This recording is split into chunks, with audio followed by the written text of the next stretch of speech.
That's my great-grandmother right there. In Shelby County's oldest black cemetery. 1860, 1853.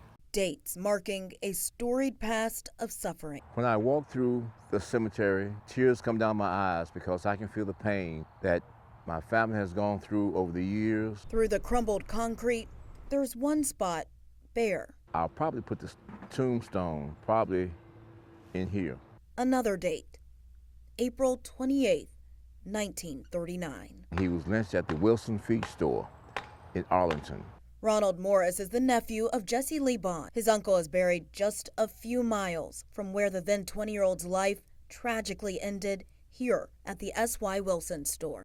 Uncle Jesse had to come to the feed store as many sheriff corporals of that time came and got goods, and then they put it on a ledger, and then when the crops came in, they came in and paid. But Jesse wanted a receipt, and they didn't like giving out receipts to people of color because they would gyp them and cheat them. So what happened was Jesse demanded a receipt. The young Wilson was there, and eventually he got a receipt. But that would prove a deadly ask. Old man Wilson got angry. He said, "Go and get that person and bring him back here to me." When he came back, they began to shoot him and reel him to the outhouse. They took him, drug him, castrated him, and staked him out in the Hatchet River. I think it was somewhere in this area. John Ashworth works with the Lynching Sites Project of Memphis, documenting the horrific acts throughout Shelby County. And we now know about 35 lynchings that occurred. Bond is one of them. So there are people still around to this day that are, that was 1939. But still, not a lot of people now know what happened in the building that was once on this slab, or the rage that rested on the river. We know who did it. They knew who did it.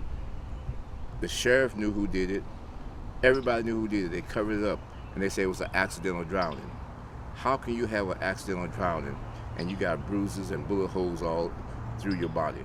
In fact, in a commercial appeal article from January of 1940, the headline reads, "Two men, Charles Wilson and William Johnson, exonerated of murder charges for killing Bond," even saying, quote, "No wounds or marks of violence were found on his body." But this is an all-white jury in the early 1930s and early 40s. They weren't going to convict them. While Jesse never got justice, there's some good coming out of sharing his story and others like him. Is that we have created a space where people can have honest conversations about the past, no matter how painful it can be. It robbed me, my brothers, my sisters, my cousins, from enjoying one of our uncles. That leaves a scar in your heart